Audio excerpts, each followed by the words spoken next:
जवान आदमी के द्वारा सुनाई गई कहानी। 11वें किस्सा काले द्वीपों के बादशाह का। उस जवान ने अपना वृत्तांत कहना आरंभ किया। उसने कहा, मेरे पिता का नाम महमूद शाह था। वह काले द्वीपों का अधिपति था। वे काले द्वीप 4 विख्यात पर्वत हैं।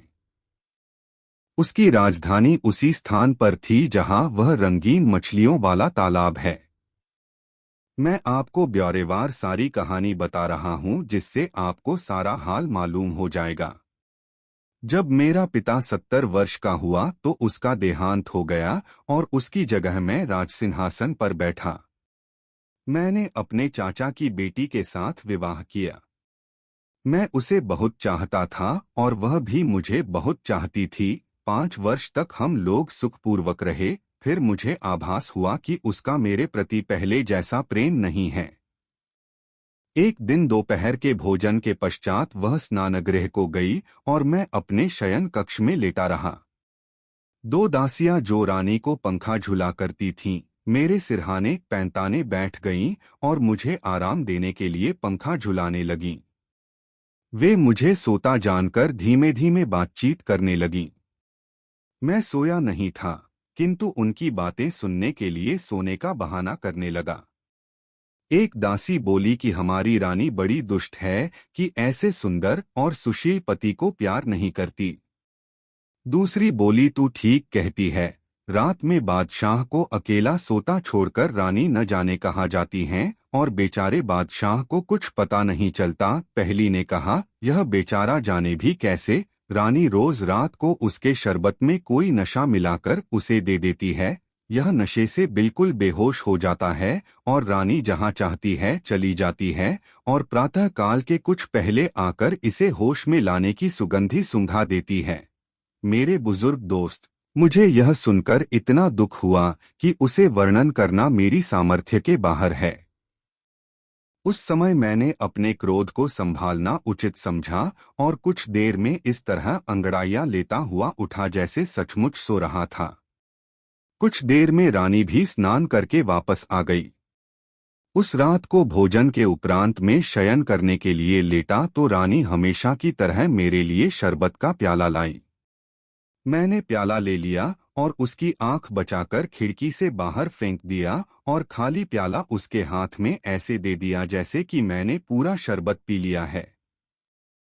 फिर हम दोनों पलंग पर लेट गए। रानी ने मुझे सोता समझकर पलंग से उठकर एक मंत्र जोर से पढ़ा और मेरी तरफ मुंह फेर कर कहा कि तू ऐसा सो कि कभी न जागे। फिर वह भड़कीले वस्त्र पहनकर कमरे से निकल गई। मैं भी पलंग से उठा और तलवार लेकर उसका पीछा करने लगा। वह मेरे केवल थोड़ा ही आगे थी और उसकी पग ध्वनि मुझे सुनाई दे रही थी, लेकिन मैं ऐसे धीरे धीरे पाँव रखकर उसके पीछे पीछे चल रहा था कि उसे मेरे आने का कोई आभास न मिले। वह कई द्वारों से होकर निकली। उन सभी में ताला लगे थे, किंतु उसकी मंत्र शक्ति से सभी ताले खुलते जा रहे थे। आखिरी दरवाजे से निकलकर जब वह बाग में गई तो मैं दरवाजे के पीछे छुपकर देखने लगा कि क्या करती है।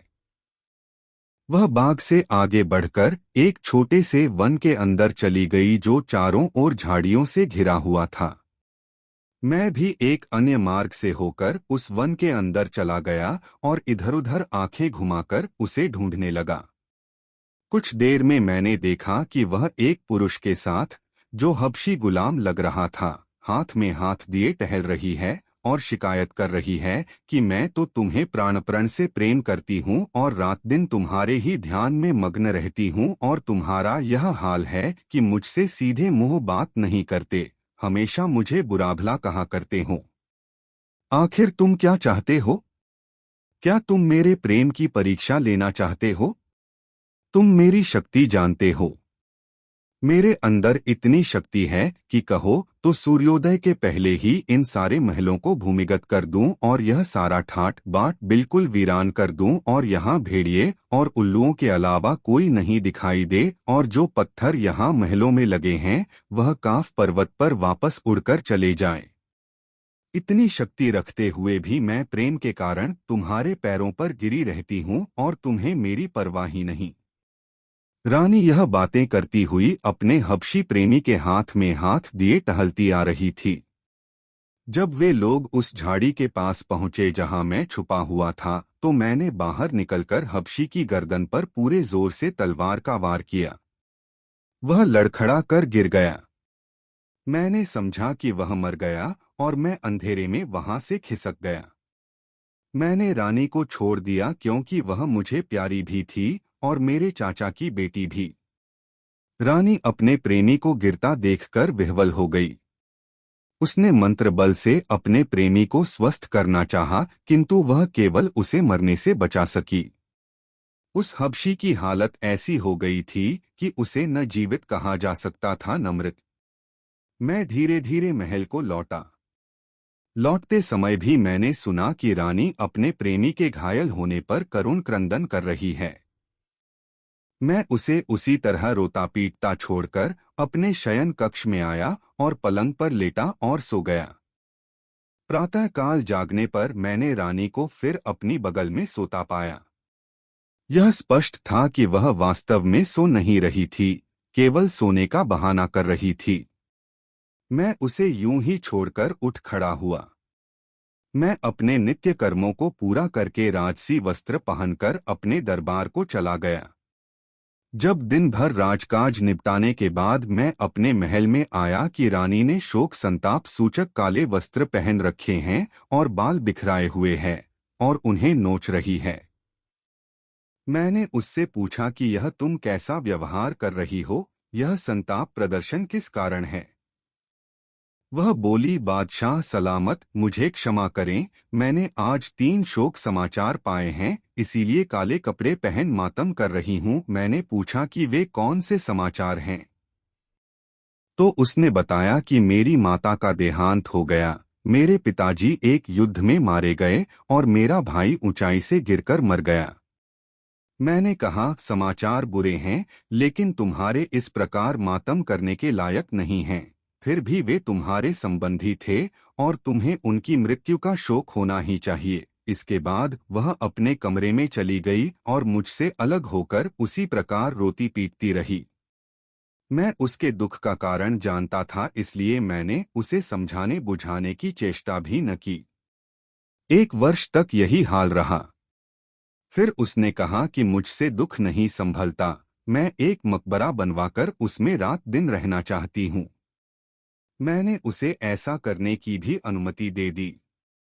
उसने एक बड़ा भारी गुंबद वाली मकबरे जैसी इमारत बनवाई जो यहाँ से दिखाई देती है, और उसका नाम शोकागार रखा। जब वह गृह बन चुका तो उसने अपने घायल प्रेमी हबशी को वहां लाकर रखा और स्वयं भी वहां रहने लगी। वह दिन में उसे एक बार कोई औषधि खिलाती थी और जादूमंत्र भी करती थी। फिर भी उसे ऐसा प्राणघातक घाव लगा था कि औषधि और मंत्रों के बल पर उसके केवल प्राण अटके हुए थे। वह न चल पाता था, न बोल पाता था, सिर्फ रानी की ओर टुक टुक देखा करता था। रानी के प्रेम को जीवित रखने के लिए इतना ही यथेष्ट था। वह उससे घंटों प्रेम की बातें करके अपने चित्त को सांत्वना दिया करती थी। दिन में 2 बार उसके समीप जाती थी और देर तक उसके पास बैठी रहती थी। मैं जानता था कि वह क्या करती है, फिर भी सारे कार्यकलाप ऐसे साधारण रूप से करता रहा जैसे मुझे कोई बात विदित नहीं है। किंतु एक दिन मैं अपनी उत्सुकता नहीं रोक सका और मैंने जानना चाहा कि वह अपने प्रेमी के साथ क्या करती है। मैं उस मकबरे में ऐसी जगह छुपकर बैठ गया जहां से रानी और उसके प्रेमी की सारी बातें दिखाई सुनाई दें, लेकिन उनमें से कोई मुझे न देख सके। रानी अपने प्रेमी से कहने लगी कि इससे बड़ा दुर्भाग्य क्या हो सकता है कि मैं तुम्हें ऐसी विवशता की अवस्था में देखती हूँ। तुम सच मानो, तुम्हारी दशा देखकर मुझे इतना कष्ट होता है कि जितना स्वयं तुम्हें भी नहीं होता होगा। मेरे प्राण, मेरे जीवनधार, मैं तुम्हारे सामने घंटों बैठी बातें करती हूँ और तुम मेरी एक बात का भी उत्तर नहीं देते। अगर तुम मुझसे एक बात भी करो तो मेरे चित्त को बड़ा धैर्य मिले, बल्कि मुझे बड़ी प्रसन्नता हो। खैर, मैं तो तुम्हें देखकर ही धैर्य धारण किए रहती हूँ। रानी इसी प्रकार अपने प्रेमी के सम्मुख बैठकर प्रलाप करती रही।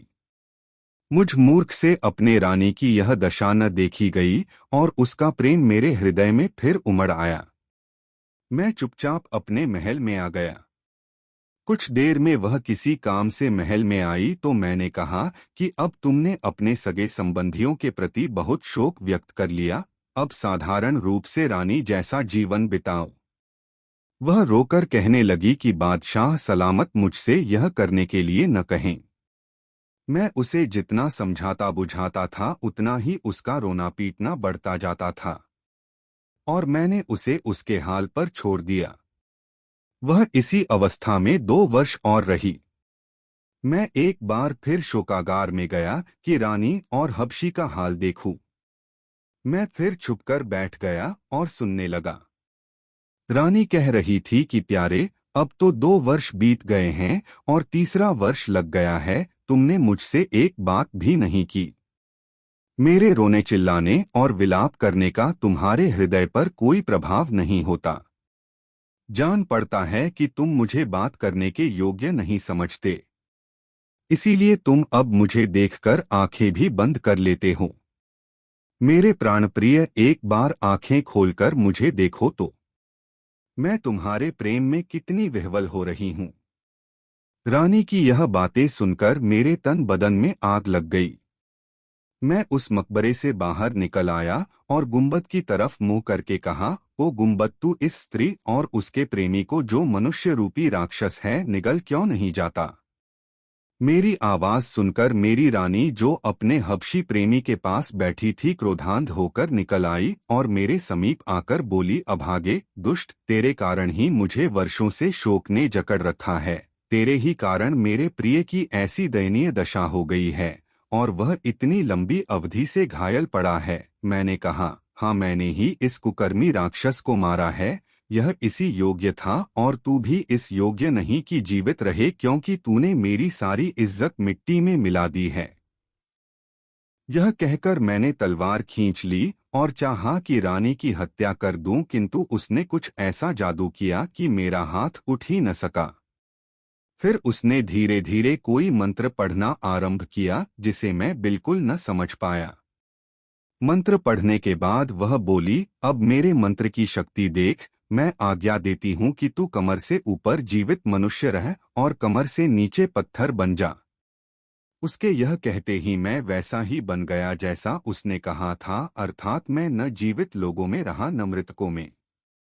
फिर उसने शोकागार से उठवाकर मुझे इस जगह लाकर रख दिया। उसने मेरे नगर को तालाब बना दिया और वहां एक भी मनुष्य नहीं रहने दिया। मेरे सभी दरबारी प्रजाजन मेरे प्रति निष्ठा रखते थे, अतएव उसने उन सबको अपने जादू से मछलियों में बदल दिया।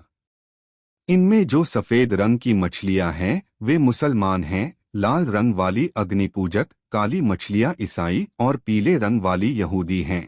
मैं जिन 4 काले द्वीपों का नरेश था, उन्हें उस स्त्री ने 4 पहाड़ियां बनाकर तालाब के चारों ओर स्थापित कर दिया। मेरे देश को उजाड़ और मुझे आधा पत्थर का बनाकर भी उसका क्रोध शांत नहीं हुआ। वह यहाँ रोज आती है और मेरे कंधों और पीठ पर 100 कोड़े इतने जोर से मारती है कि हर चोट पर मेरे खून छलछला आता है। फिर वह बकरी के बालों की बनी एक खुरदरी काली कमली मेरे कंधों की ओर पीठ पर डालती है और उसके ऊपर सोने की तारकशी वाला भारी लबादा डालती है। यह वस्त्र वह मेरे सम्मान के लिए नहीं बल्कि मुझे पीड़ा पहुंचाने के लिए करती है और मेरा मजाक उड़ाकर कहती है कि दुष्ट, तू तो 4 द्वीपों का बादशाह है, फिर अपने को इस अपमान और दुर्दशा से क्यों नहीं बचाता। शहरजाद ने कहानी जारी रखते हुए कहा कि इतना वृत्तांत बताने के बाद काले द्वीपों के बादशाह ने दोनों हाथ आकाश की ओर उठाए और बोला, हे सर्वशक्तिमान परमात्मा, हे समस्त विश्व के सिरजनहार, यदि तेरी प्रसन्नता इसी में है कि मुझ पर इसी प्रकार अन्याय और अत्याचार हुआ करे तो मैं इस बात को भी प्रसन्नता से सहूंगा। मैं हर हालत में तुझे धन्यवाद दूंगा। मुझे तेरी दयालुता और न्यायप्रियता से पूर्ण आशा है कि तू एक न एक दिन मुझे इस दारुण दुख से अवश्य छुड़ाएगा। वहां आने वाले खोजकर्ता बादशाह ने जब यह सारी कहानी सुनी तो उसे बड़ा दुख हुआ और वह विचार करने लगा कि इस निर्दोष जवाब बादशाह का दुख कैसे दूर किया जाए और उसकी कुल्टा रानी को कैसे दंड दिया जाए। उसने उससे पूछा कि तुम्हारी निर्लज्ज रानी कहाँ रहती है और उसका अभागा प्रेमी जिसके पास वह रोज जाती है किस स्थान पर पड़ा हुआ है। जवान बादशाह ने उससे कहा कि मैंने आपको पहले ही बताया था कि वह उस शोकागार में रखा गया है जिस पर एक गुंबद बना हुआ है। उस शोकागार को एक रास्ता इस कमरे से नीचे होकर भी है जहां इस समय हम लोग हैं।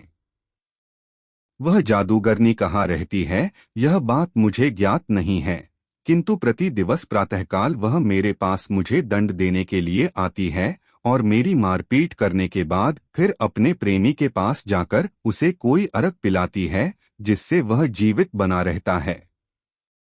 आगंतुक बादशाह ने कहा कि वास्तव में तुमसे अधिक दया योग्य व्यक्ति नहीं होगा। तुम्हारा जीवन वृत्त तो ऐसा है कि इसे इतिहास में लिखकर अमिट कर दिया जाए। तुम अधिक चिंता न करो, मैं तुम्हारे दुख के निवारण का भरसक प्रयत्न करूंगा। इसके बाद आगंतुक बादशाह उसी कक्ष में सो गया क्योंकि रात का समय हो गया था। बेचारा काले द्वीपों का बादशाह उसी प्रकार बैठा रहा और जागता रहा। स्त्री के जादू ने उसे लेटने और सोने के योग्य ही नहीं रखा था। दूसरे दिन तड़के ही आगंतुक बादशाह गुप्त मार्ग से शोकागार में प्रविष्ट हो गया। शोकागार में सैकड़ों स्वर्ण दीपक जल रहे थे और वह ऐसा सजा हुआ था कि बादशाह को अत्यंत आश्चर्य हुआ। फिर वह उस स्थान पर गया जहां घायल अवस्था में रानी का हबशी प्रेमी पड़ा हुआ था। वहां जाकर उसने तलवार का ऐसा हाथ मारा कि वह अधमरा आदमी तुरंत मर गया। बादशाह ने उसका शव घसीटकर पिछवाड़े बने हुए एक कुएं में डाल दिया और शोकागार में वापस आकर नंगी तलवार अपने पास छुपाकर उस हबशी की जगह खुद लेटा रहा ताकि रानी के आने पर उसे मार सके। थोड़ी देर में जादूगरनी उसी भवन में पहुंची जहां काले द्वीपों का जवान बादशाह पड़ा हुआ था। उसने उसे इस बेदर्दी से मारना शुरू किया कि सारी इमारतें उसकी चीख पुकार और आर्तनाद से गूंजने लगीं। वह चिल्ला चिल्लाकर हाथ रोकने और दया करने की प्रार्थना करता रहा किंतु वह दुष्ट उसे बगैर 100 कोड़े मारे न रही। इसके बाद सदा की भांति उस पर खुरदरी कमली और उसके ऊपर जरी का भारी लबादा डालकर शोकागार में आई और बादशाह के सन्मुख, जिसे वह अपना प्रेमी समझी थी, बैठकर विरह व्यथा कहने लगी। वह बोली, प्रियतम, मैं कितनी अभागी हूँ कि तुझे प्राणप्रण से चाहती हूँ और तू है मुझसे तनिक भी प्रेम नहीं करता। मेरा दिन रात चैन हराम है। तू अपने कष्टों का कारण मुझे ही समझा करता है। यद्यपि मैंने तेरे लिए अपने पति पर कैसा अत्याचार और अन्याय किया है, फिर भी मेरा क्रोध शांत नहीं हुआ है और मैं चाहती हूं कि उसे और कठोर दंड दूं क्योंकि उसी अभागे ने तेरी ऐसी दशा की है। लेकिन तू तो मुझसे कुछ कहता ही नहीं, हमेशा होठ सिए रहता है। शायद तू चाहता है कि अपनी चुप्पी से ही मुझे इतना व्यथित कर दे कि मैं तड़प कर मर जाऊं। भगवान के लिए अधिक नहीं तो एक बात तो मुझसे कर ले कि मेरे दुखी मन को सांत्वना मिले। बादशाह ने उनीदे स्वर में कहा, लाहौल बला कुव्वत इला बिल्ला वहेल वी अली वल अजीम। सर्वोच्च और महान परमात्मा के अलावा कोई न शक्तिमान है न डरने योग्य। बादशाह ने घृणा पूर्वक यह आयत पढ़ी थी क्योंकि इस्लामी विश्वास के अनुसार इस आयत को पढ़ने से शैतान भाग जाता है, किंतु रानी के लिए कुछ भी सुनना सुखद आश्चर्य था। वह बोली कि प्यारे, यह सचमुच तू बोला था कि मुझे कुछ धोखा हुआ है। बादशाह ने हबशियों के से स्वर में घृणा पूर्वक कहा, तुम इस योग्य नहीं हो कि तुमसे बात करूं या तुम्हारे किसी प्रश्न का उत्तर दूं। रानी बोली, प्राण प्रिय, मुझसे ऐसा क्या अपराध हुआ है जो तुम ऐसा कह रहे हो? बादशाह ने कहा, तुम बहुत जिद्दी हो, किसी की नहीं सुनती इसलिए मैंने कुछ नहीं कहा। अब पूछती हो तो कहता हूं। तुम्हारे पति के रात दिन चिल्लाने से मेरी नींद हराम हो गई है। अगर उसकी चीख पुकार न होती तो मैं कब का अच्छा हो गया होता और खूब बातचीत कर पाता। लेकिन तूने एक तो उसे आधा पत्थर का बना दिया है और फिर उसे रोज इतना मारा भी करती है। वह कभी सो नहीं पाता और रात दिन रोया और कराहा करता है और मेरी नींद भी नहीं लगने देता। अब तू खुद ही बता क्या तुझसे बोलूं और क्या बात करूं। जादूगरनी ने कहा कि तुम क्या यह चाहते हो कि मैं उसे मारना बंद कर दूं और उसे पहले जैसी स्थिति में ले आऊं। अगर तुम्हारी खुशी इसी में है तो मैं अभी ऐसा कर सकती हूँ। हबशी बने हुए बादशाह ने कहा कि मैं सचमुच यही चाहता हूँ कि तू इसी समय जाकर उसे दुख से पूरी तरह छुड़ा दे ताकि उसकी चीख पुकार से मेरे आराम में विघ्न न पड़े। रानी ने शोकागार के एक कक्ष में जाकर एक प्याले में पानी लेकर उस पर कुछ मंत्र फूंका कि वह उबलने लगा।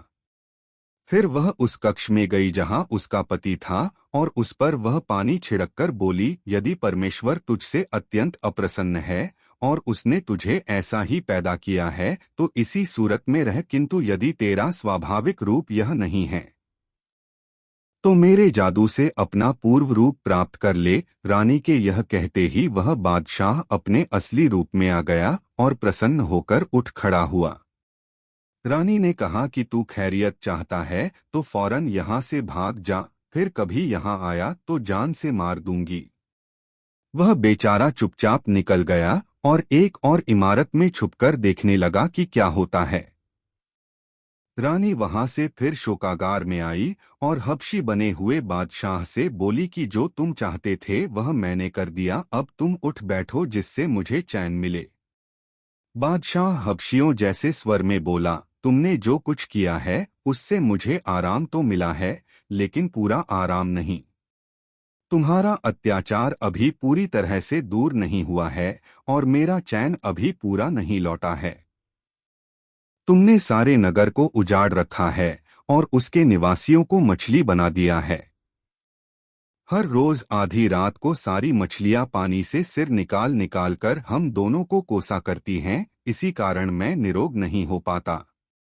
तुम पहले शहर और उसके निवासियों को पहले जैसा बना दो, फिर मुझसे बात करो। यह करने के बाद तुम अपनी बाह का सहारा देकर मुझे उठाना। रानी इस बात पर भी तुरंत राजी हो गई। वह तालाब के किनारे गई और थोड़ा सा अभिमंत्रित जल उस तालाब पर छिड़क दिया। इससे वे सारी मछलियां नर नारी बन गई और तालाब की जगह सड़कों, मकानों और दुकानों से भरा नगर बन गया। बादशाह के साथ आए दरबारी और अंगरक्षक जो उस समय तक वापस अपने नगर नहीं गए थे, इस प्रकार अपने को अपने देश से बहुत दूर एक बिल्कुल नए शहर में देखकर अत्यंत आश्चर्यान्वित हुए।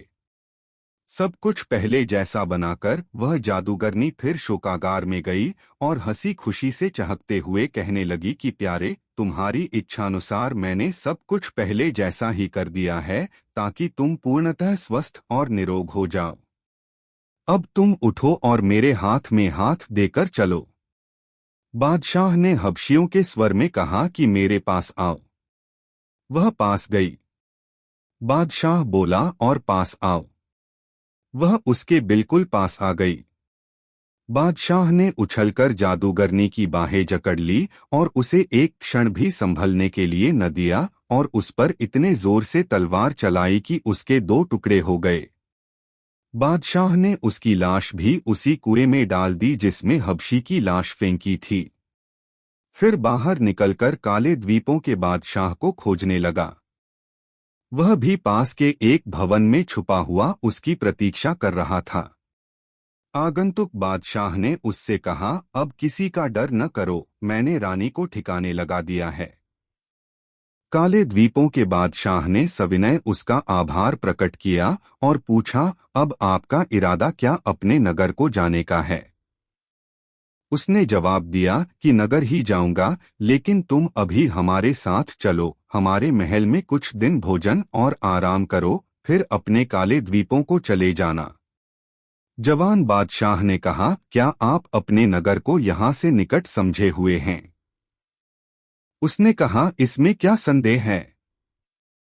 मैं तो 4-5 घड़ी के अंदर ही तुम्हारे महल में आ गया था। काले द्वीपों के बादशाह ने कहा, आपका देश यहाँ से पूरे 1 वर्ष की राह पर है। उस जादूगरनी ने अपने मंत्र बल से मेरे देश को आपके देश के निकट पहुंचा दिया था। अब मेरा देश फिर अपनी जगह पर वापस आ गया है। आगंतुक बादशाह को कुछ चिंता हुई। काले द्वीपों के बादशाह ने कहा, यह दूरी और निकटता कुछ बात नहीं है। मैं आपके उपकार से जीवन भर ऋणी नहीं हो सकता। आगंतुक बादशाह अब भी चकराया हुआ था कि अपने देश से इतनी दूर कैसे पहुंच गया। काले द्वीपों के बादशाह ने कहा कि आपको इतना आश्चर्य क्यों हो रहा है? आप तो उस स्त्री की जादू की शक्ति स्वयं ही देख चुके हैं। आगंतुक बादशाह ने कहा कि खैर, अगर दोनों देशों में इतनी दूरी है तो तुम मेरे देश न जाना चाहो तो न चलो, लेकिन मेरा कोई पुत्र नहीं है, इसलिए मैं चाहता हूं कि मैं तुम्हें अपने देश का युवराज भी बना दूं ताकि मेरे मरणोपरांत मेरे राज को भी तुम संभालो।